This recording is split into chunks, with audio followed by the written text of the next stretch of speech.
The Final Four is on Sirius XM. Just Gonzaga, Oregon, North Carolina, and South Carolina remain. With what's to come, college basketball's national championship.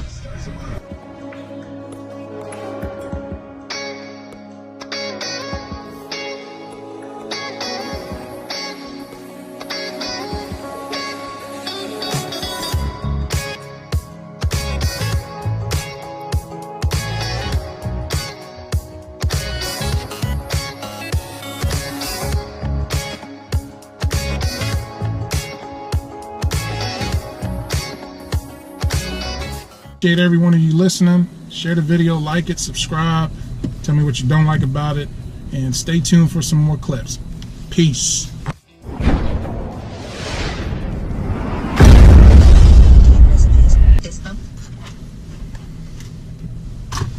What's up, YouTubers? Sorry for that delay. Let me get GPS back. I gotta get back to work.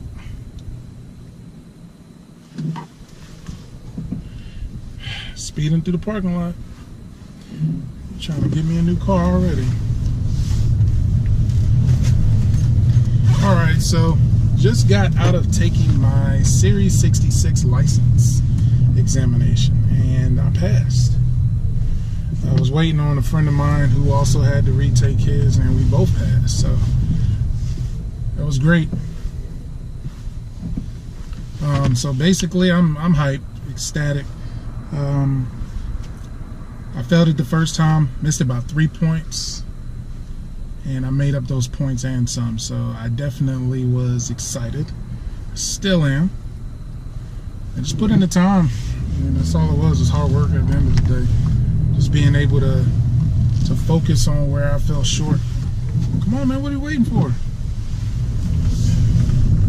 Just being able to fix where I fell short at, and just to continue to grind. Like, that's what ultimately helped me pass this exam. So that's 3 licenses: Series 7, 63, and 66. I wouldn't say my 63 holds no weight anymore, because the 66 actually is the 63 and the 65 together. It's like the combined. So still took them, still have all 3.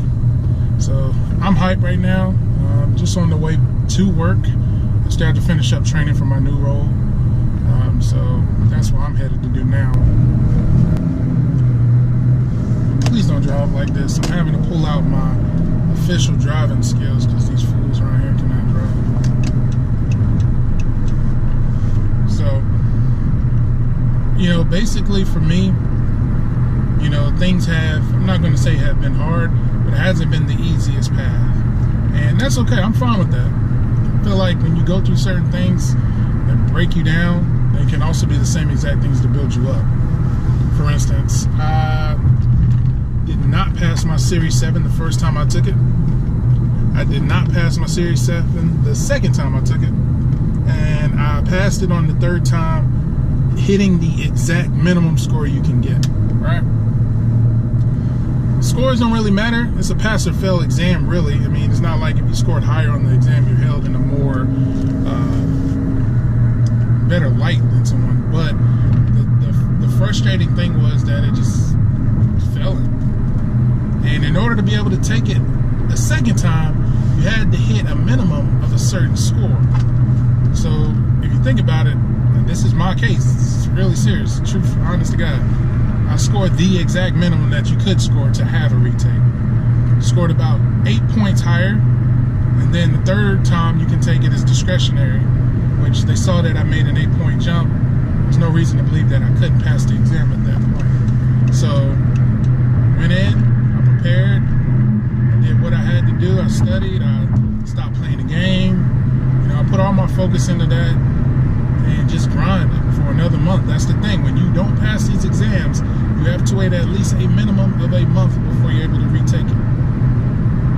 So 3 months of studying, you know, while some of my colleagues, the majority of my colleagues I came in with, passed it on their first try. So, you know, I would say don't compare yourself to other people, because I could have compared myself and felt low because somebody else was able to pass it. You know, there's some things people are essentially better at. Doesn't mean that you still can't be good at it yourself. So that's what happened with my 7. I went ahead and passed. I passed my 63 on the first try.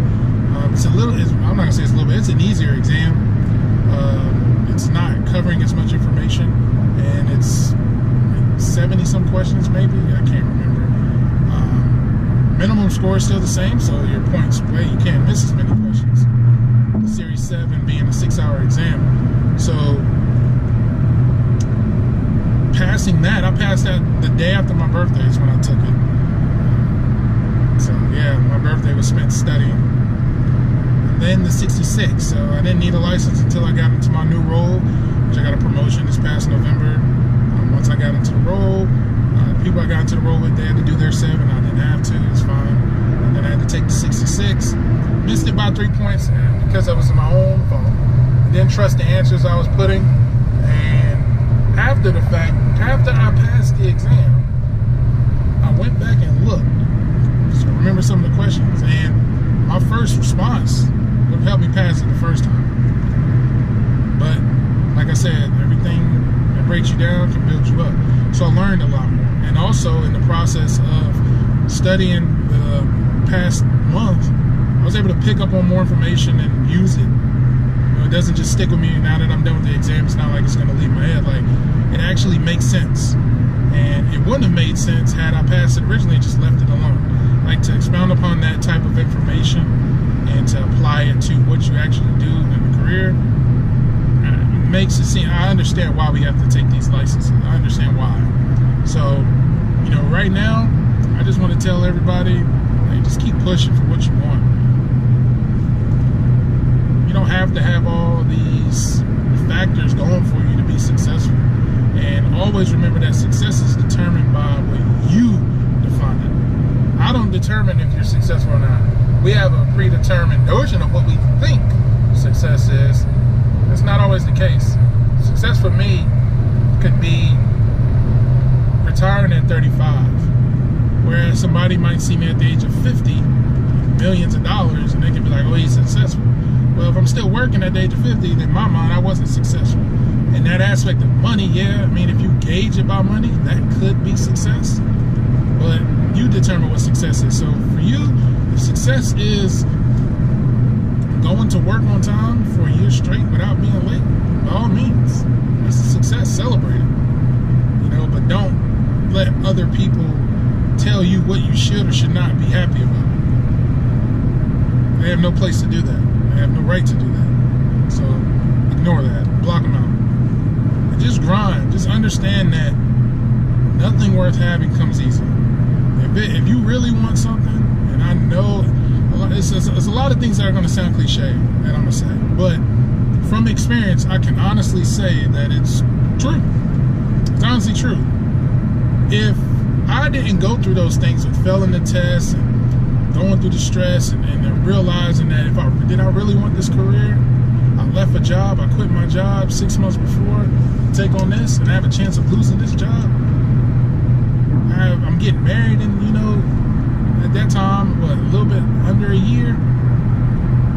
You know, it's a lot of things that factored into my situation that made me go harder. Let me say that. Understanding that obtaining this license and position, I can't begin to tell you the benefits of being in this industry. You have to want to be in the financial industry in this capacity to really understand. But it just opened up so many doors, and you know, and also just not becoming complacent. I could have got complacent after I got my 7, or let me say this, my 63, because I had to take the 63 even though I failed the 7. The following week, had 4 days to prepare. So you think about that. I'm coming off of a failure, and the requirement was you have to at least pass the 63 to be able to retake. Not only did you have to meet a minimum score in the 7, you also had to pass the 63 the following week to have a chance of a retake. Or, I mean, you would have gotten a retake, but, you know, that's what happened. And I'm overly excited about it because it made me stronger. Now I feel like the situations that I went through, I can pass on the information and the motivation to you guys through the lens.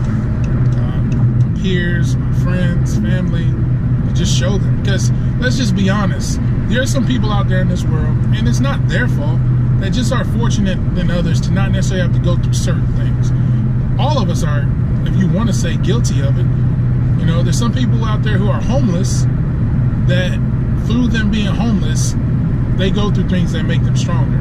I can't relate to somebody being homeless, but that doesn't mean that I don't respect them for, you know, making it out of that situation.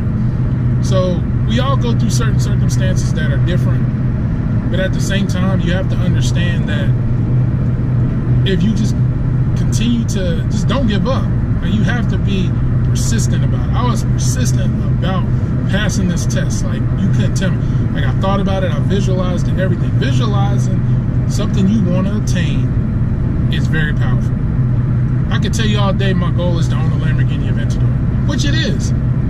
But if my friends and family were here to tell you, they probably are annoyed by how much I talk about that car, by how much I'm always on YouTube looking at that car, about how many pictures I take it at every Cars and Coffee, even though I've seen it a lot of times. So I visualize everything. I'm a bad daydreamer. Sometimes it gets me in trouble, but I daydream a lot. I daydream about, sorry, I gotta make sure I ain't getting hit with the radar.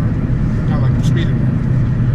My family and friends probably get annoyed. I post about it.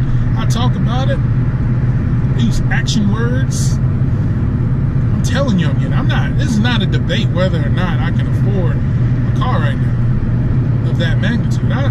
The money's not the problem. I'm not worried about the money. That'll come when it's time. It's just about putting myself in a position to be able to take advantage of that goal.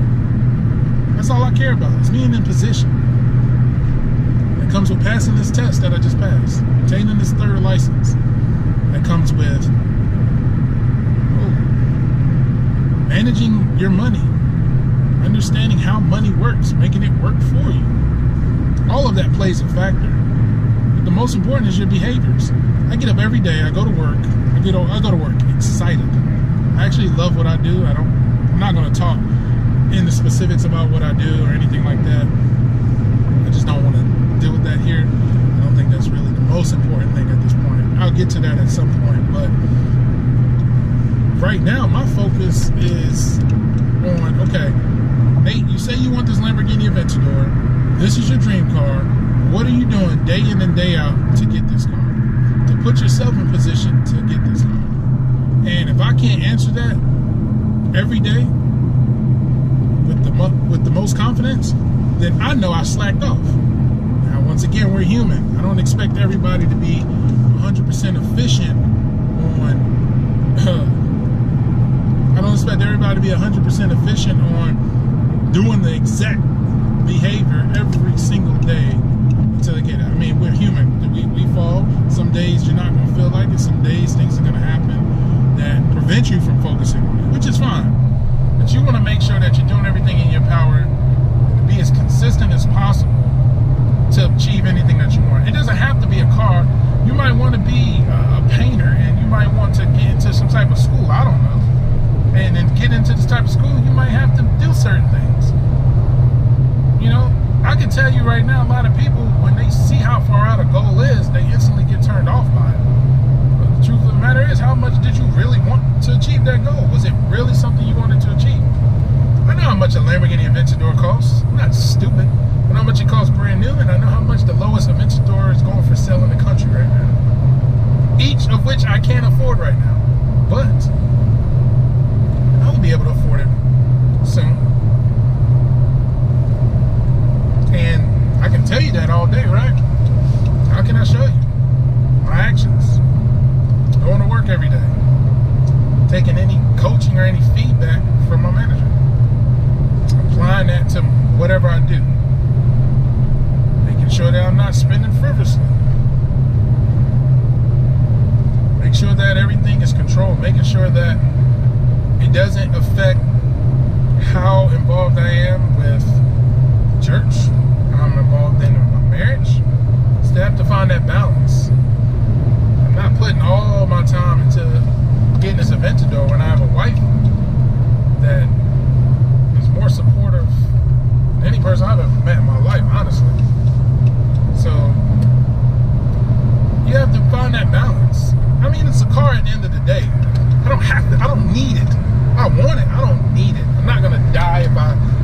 never get it. I'll be highly disappointed. But at the end of the day, so much other things you can enjoy in life. So, you know, that's why I said it doesn't necessarily have to be something that is tangible. It could just be something that you want to achieve. So just make sure that you guys are putting in the work. Make sure you guys are consistent. That is the biggest word. Be consistent. Consistent. You got to write it on something, look at something, whatever. Consistency. Consistency is what will get you there. I can almost promise you that. Consistency will almost get you there. And don't be afraid to take risks. That's another big thing. Now, don't just go out here and just quit your job because you want to do something tomorrow. No. Everything needs a plan. When I was prepared to leave my former job for the current role or current company I work for now, it was probably like 6 months of planning, understanding that, okay, when can I, you know, take this job? Does it fall in? Is it going to affect the marriage? Is it going to affect how it was raining? Thank you. Everybody has goals. So, focus on the behaviors. If you know you want to lose 10 pounds, I heard this from a TED Talk. This is not even like something I'm making up. So, you can go find this. I mean, it's like, it's common sense, but not necessarily common sense. And in essence, it's just people haven't been made aware of it. So, I was made aware of it recently, and it made sense. You want to lose 10 pounds by December 31st. Don't hop on the scale when you've lost 3 and it's 2 days before the new year, right? Because what if you put on 15 pounds of muscle and you look slimmer? What if you're healthier? What if your blood pressure levels come back amazing? What if you're no longer at risk of diabetes or hypertension? Tell me where there's negativity in that. So what, you didn't hit a number. But in my eyes, I think you've actually exceeded the goal. You can always lose 10 pounds and still be unhealthy. That's not hard. I can go skip meals all day and technically lose weight. But let's be honest here. Is that any healthier? I go to the gym and bust my tail and eat Wendy's all day. I can't see that when I give a blood test. How I'm better off. Like, I can't see that. So think about those things. I mean, all of that makes sense.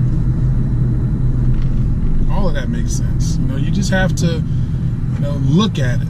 The Aventador is my goal. But what if in the process I'm able to afford a McLaren P1? What if in the process, what if I don't get an Aventador but a Murcielago SV? Not saying settle, but SV is one of my favorite cars. Murcielago came out before the Aventador. That was around the time I really started liking cars. Get a Murcielago SV, and guess what? Continue to work hard to get the Aventador. It's that simple, man. You know. So I just wanted to make a short vlog, excuse me, and motivate you guys to do whatever it is your heart desires. Please block out negativity, because you're going to get negativity. People who don't think they can do it are going to tell you that you can't. My friends will tell you, you tell me I can't do something, better hold on tight. Not only am I going to prove you wrong, I'm going to remind you of it as I'm proving you wrong. That's going to happen. I'm not going to be silent, because you can't feel like you can tell me what I can and can't do and don't think that I'm not going to verbally show you and physically show you that you were wrong. I feel like I'm not doing my part if I'm not telling you and showing you that your assessment was incorrect. I'm just saying. So that's just something to take a look into, guys. As always, stay active on the channel. You know, I've tried to vlog often. I mean, this is just something I do for fun. Yes, I monetize the videos, might as well. But I really do this for fun. I like to vlog. I like to go to car events. So if you like the car event videos, subscribe, like them. If you don't like them, tell me why you don't like them. If you didn't like this video, tell me why you didn't like it. So I'll be in the Bahamas for a solid 6 days, 5 days, something like that. And have a vacation, man. Me and my wife, we haven't had a chance to like have a solid vacation. So the goal is to hit Bora Bora this December. So I would love to go there. So there's a high chance that that's what will be this December. Our next big vacation is Bora Bora. As now we're going on a cruise with some great family and friends for a full week. It couldn't be a better time, because I would have not have enjoyed the trip as much had I failed this exam for the second time. I would have been pissed. It would have been hard to be happy, because I know I would have come back and who knows the type of conversation I would have had to have, you know? So at the end of the day, guys, I want you guys to stay motivated, stay focused, focus on the behaviors, not just the goal. Keep grinding. Do whatever it takes to achieve whatever you want. I don't care who you are. Just do it, man. It's simple. Don't make things complicated. Things don't have to be complicated. You don't need to have a mirror with all these post-its with all the goals. But, like I said, if you're a visualizer, do it. It helps. Don't think that because somebody else does it a certain way. There is no clear-cut path to success, and there's no clear-cut path to prepare for success. The only thing that you can say that has any type of correlation is that there's some work involved. Other than that, who knows? So I just pulled up to work. I'm about to go join the rest of my fellow colleagues in training. I appreciate every one of you listening. Share the video, like it, subscribe. Tell me what you don't like about it, and stay tuned for some more clips. Peace.